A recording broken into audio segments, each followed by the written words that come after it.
fini le temps où les médias occidentaux vous racontaient une histoire triste sur une pauvre vieille femme d'Afrique, d'Asie du Sud ou d'un autre endroit oublié du tiers-monde. Et vous en aviez pitié. Vous diriez: «Non, s'il vous plaît, sortez-la de là. Je vais l'accueillir chez moi, s'il vous plaît». On ne ressent plus ça aujourd'hui. Notre humanité est-elle morte, ou bien avons-nous été abusés trop longtemps au point de devenir insensibles? Maintenant, je ne dis pas que ces pauvres gens ne sont pas maltraités par leur propre communauté, dans leur propre culture du tiers-monde. Mais nous avons vu beaucoup trop d'exemples de ces personnes venant en Occident et profitant ensuite de la bonté des sociétés occidentales. Vous voulez tenter une expérience? Regardez cette vidéo et dites-moi ce que vous ressentez. Gardez la famille unie. Garder la famille unie. Entourée de membres de la communauté somalienne d'Edmonton, cette mère célibataire doit prendre une décision impossible. Halima Abdi a reçu plus tôt ce mois-ci un ordre d'expulsion pour la renvoyer au Kenya, un pays qu'elle a fui. Elle doit maintenant choisir d'emmener ses 3 jeunes enfants ou de les laisser sous la garde du gouvernement de l'Alberta. Laissez ma maman rester ici. Ne séparez pas ma maman de nous, ses enfants.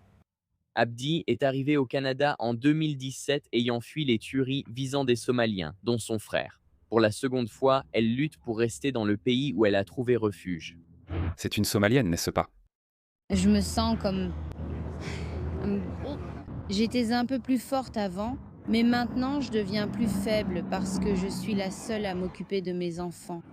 Nous avions rencontré Abdi en 2019 lors de sa première menace d'expulsion après le refus de dernière minute de sa demande d'asile par les autorités canadiennes. Son expulsion avait été annulée, mais cette fois-ci, non. Et plus elle se rapproche du moment où elle devra quitter le pays, plus la réalité s'impose à elle. Alors, comment te sens-tu? Maintenant, je ne connais pas son cas individuel. Sa vie pourrait vraiment être en danger. Mais que fait-on de ces Somaliens vivant en Occident?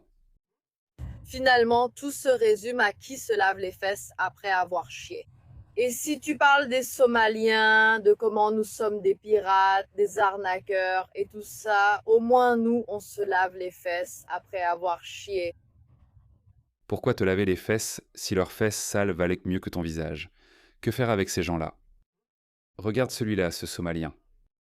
Je me trompe peut-être, mais que tout soit fermé le jour de Noël, ça doit être raciste. C'est une chose que les magasins soient fermés. C'en est une autre que les transports soient arrêtés. Je ne peux aller nulle part. En plus de ça, imagine si les magasins ouvraient pour que tous les musulmans et les personnes qui ne fêtent pas Noël puissent prendre les postes. Le gouvernement est tellement indifférent à ce que les autres pourraient vouloir. Ils n'ont fait que déménager dans un pays chrétien et il a un problème avec le fait que tout soit fermé le jour de Noël. Regarde ça. Qu'est-ce qu'on fait avec ces gens-là? Qu'est-ce qu'on fait avec ces gens-là, les gars? Venir ici, c'est juste une torture mentale. C'est une prison. Ils ne sont pas heureux malgré des logements financés par les contribuables. Ils ne sont pas heureux car leur maison n'est pas assez luxueuse pour ces gens. Donc, voici la cuisine. Heureusement, elle n'est pas sans abri. Lulu et ses 4 enfants ont été placés ici par la mairie. Et elle n'est pas contente parce que ce n'est pas bien. C'est mal. Ce qu'ils font aux gens, c'est mal. Va te faire foutre dans ton propre foutu pays. Tu auras de la chance d'y rester en vie, tu vois? Ça me met en colère. Et toi? Et toi? Et toi? Est-ce que tu ressens?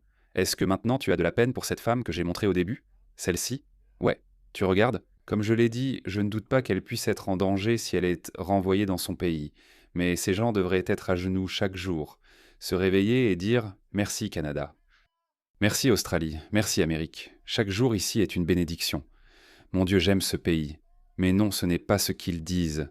Et ce n'est pas seulement eux, c'est le cas de tous. Voilà ce qu'ils disent, la quantité de haine qu'ils ont. Donc, je suis juste en route vers le centre d'emploi, d'accord? Et je voulais simplement remercier rapidement tous ceux qui perdent leurs impôts. Parce que sans vous, je ne serais pas là où je suis aujourd'hui.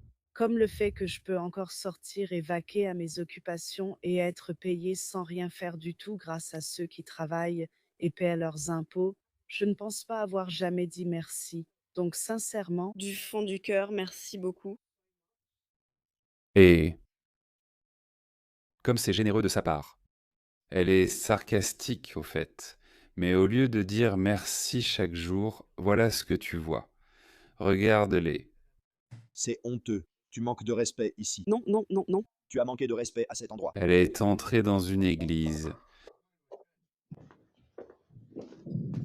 Mon Dieu. À quoi ressemble-t-il? Jésus était un homme juif du Moyen-Orient. Montre-moi la preuve. Elle est entrée dans une église. Tu vois ça? Donc je ne pense pas. Je pense que tu es tout à fait dans ton droit et que tu n'as pas perdu ton humanité. Tu viens juste de te réveiller en réalisant que tu n'es pas stupide. D'accord? Tu n'es pas stupide? À un moment donné, tu dois regarder les cultures dans leur ensemble, pas les individus, à un moment donné. D'accord, à l'époque, il y a 20 ou 30 ans, tu sais, chaque pays occidental accueillait 100 ou 1000 personnes persécutées du tiers-monde. Oui, 1000 personnes. Un grand pays comme le Canada, les États-Unis ou l'Angleterre peut facilement absorber 1000 personnes par an. D'accord? Voire moins. Et ils seront examinés de près. Leurs histoires seront vérifiées. Mais qu'est-ce qui s'est passé? L'Occident est devenu, je ne sais pas ce qui s'est passé. Ils sont juste devenus trop compatissants. C'est comme si je n'y crois pas vraiment. Je ne pense pas que tout soit une question de compassion et d'empathie. Il y a une part de vérité dans la conspiration. Il y a une part de vérité dans la théorie du complot selon laquelle ils veulent remplacer les Occidentaux. Ce n'est pas une théorie du complot. Écoutez Tony Blair lui-même. Je pense qu'en quelque sorte, pour un pays comme la Grande-Bretagne, dont l'avenir doit être celui d'une nation de citoyens du monde, pas seulement de citoyens britanniques, pas seulement de citoyens britanniques. Des citoyens. Non, donc faisons venir tout le monde de partout. Il n'y a pas d'identité britannique, il n'y a pas d'identité nationale. Nous sommes tous des citoyens du monde. Hourra! Et regardez ça. Désolé, tu le sais déjà, mais la raison pour laquelle j'ai fait cette vidéo, c'est à cause de ça. Regarde juste ça. Une famille de 18 personnes de Gaza obtient le droit de venir en Grande-Bretagne après avoir lancé un recours fondé sur les droits de l'homme. Et tu sais ce qu'ils vont faire quand ils arriveront ici? Eh bien, au pire, ça fait 18 terroristes potentiels, d'accord. Au mieux, ils vont grandir et ils vont détester l'Occident à cause de Gaza ou à cause de la politique étrangère de l'Amérique, de l'invasion de l'Irak et de l'Afghanistan par l'Amérique et de toutes ces conneries. C'est ce qu'ils vont faire. Il n'y a plus aucune raison maintenant pour que quelqu'un soutienne le multiculturalisme parce que, dans l'ensemble, le multiculturalisme a échoué. Il a échoué. Regardez ça. Regardez ça. Regardez ce que l'empathie suicidaire de l'Occident a apporté. Regardez ça. Voici Samara Gilles. Elle travaille pour Talk TV. Elle se promène simplement. Elle marche juste dans Londres. C'est la Tamise en arrière-plan, je crois. Elle est juste au bord de la rivière. Ces hommes traînent ici. Et regardez ça. Si cette vidéo ne vous met pas en colère ou ne vous fait pas bouillir le sang, je suis désolé. Il y a quelque chose qui ne va vraiment pas chez vous. Tu es grand, vraiment grand, toi. D'accord. Nous avons trouvé le sommet. Tu es grand, ouais.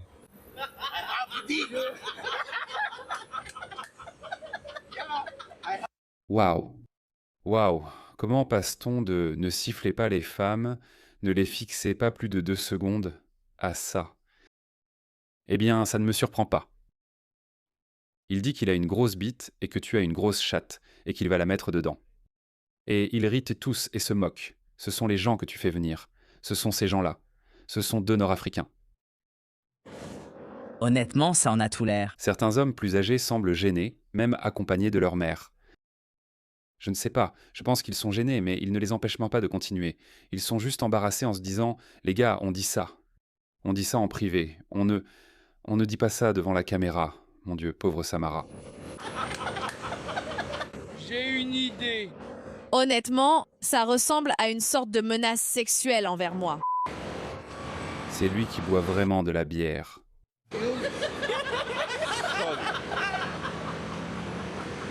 Alors, comment vous êtes arrivés ici? Est-ce que vous êtes ici légalement? Est-ce que vous êtes ici légalement? Vous pourriez y jeter un œil. D'accord, ça a une connotation un peu sexuelle. Il semble que le micro soit un excellent moyen de les faire partir d'ici. J'ai fait plus de travail en 3 minutes que Sadiq Khan n'en a fait en 5 ans. Toi, Je dois dire que ce genre de comportement me met profondément mal à l'aise en tant que femme. Je te repose la question. Revenons à cette vidéo. Comment te sens-tu maintenant? Comme dit, je ne remets pas l'histoire en doute, nous le savons. Ces cultures arriérées et primitives traitent leur propre peuple comme de la merde. C'est vrai, les plus grandes victimes du tiers-monde sont les gens du tiers-monde, mais pour une raison quelconque, ils restent quand même fidèles à cela. Regarde, pourquoi porte-t-elle ce hijab? Pourquoi? Pourquoi porte-t-elle tout ce truc sur la tête? Pourquoi? Elle reste toujours fidèle à cette culture. Eh bien, désolé. Quel est le dicton? On récolte ce que l'on sème. Il faut y retourner et l'accepter. À moins que tu aies quitté ta culture, tu as quitté ta religion. Tu déclares que je n'ai rien à voir avec cette culture de merde. Tu dois le dire. Seulement à ce moment-là. Je pense même qu'à ce moment-là, les gens ne devraient même pas leur faire confiance. Parce qu'au début, c'est là-dessus qu'ils mentent. C'est là-dessus qu'ils mentent. Laisse-moi te montrer ça. Regarde ça, cette histoire vient de 2022. Nous avons dû fuir. Un nombre croissant de Somaliens risque l'expulsion à cause de faux documents, selon les défenseurs. Donc ils remplissaient de faux documents. Ils se sont parjurés. Ils ont commis des fraudes. Ils ont escroqué des gens. Ils ont escroqué le gouvernement. Et quand ils se font prendre, regardez ça. Si je retourne en Somalie, je mourrai. Eh bien non, si tu restes ici, c'est nous qui allons mourir. Non, notre humanité est toujours intacte. On est juste plus stupide. Expulsé, désolé. L'Occident est plein. Comme je l'ai dit, il devrait en se réveiller chaque jour et se dire « Moi, je ne suis même pas venu comme demandeur d'asile, mais comme étudiant international. » Je venais d'un milieu assez aisé. Je venais d'un milieu socio-économique assez aisé au Pakistan. J'étais de la classe moyenne, voire de la classe moyenne supérieure. Nous avions des domestiques au Pakistan. J'aurais aussi mené une vie assez privilégiée au Pakistan. En Australie, j'ai été émerveillé et j'ai évolué intellectuellement et philosophiquement. Mes valeurs personnelles étaient sans plus en accord avec celles de l'Australie. Mais jusqu'à aujourd'hui, j'ai passé la majeure partie de ma vie en Australie. Mais jusqu'à aujourd'hui, je ressens ce sentiment intérieur de gratitude parce que je ne suis pas né ici. Je n'avais aucun lien avec ce pays ou cette société jusqu'à ce que je m'installe ici. Personne ne me devait rien. Ce pays ne me devait rien. Et pourtant, regardez la vie que je mène. Une vie tellement incroyable. Je ressens de la gratitude chaque jour. D'accord, je n'ai pas à aller embrasser les pieds de n'importe quel blanc. Personne ne demande ça. Mais où est ta loyauté? C'est ça, la loyauté. Regarde cette femme. Ce qu'ils font aux gens est mal. Espèce de femme stupide. Il y a des Britanniques de souche qui dorment dans la rue. Ils t'offrent un abri et tu n'es même pas contente. Fais-moi confiance. C'est mal. Ce qu'ils font aux gens est mal. Ce n'est pas la bonne chose à faire. Comment être chez soi si on ne peut pas y vivre vraiment? 3 enfants partagent une minuscule chambre. Je peux te montrer. Oui. Là-bas en Afrique, les 15 auraient dormi par terre dans une cabane en boue, et ils auraient eu peur qu'un éléphant vienne tout piétiner. Mais non, en Angleterre, il me faut un manoir gratuit. Moi et mon bébé, on dormait là-bas. Cet endroit est vraiment ridicule. Bagay Bogorov, aucune compassion. Porc.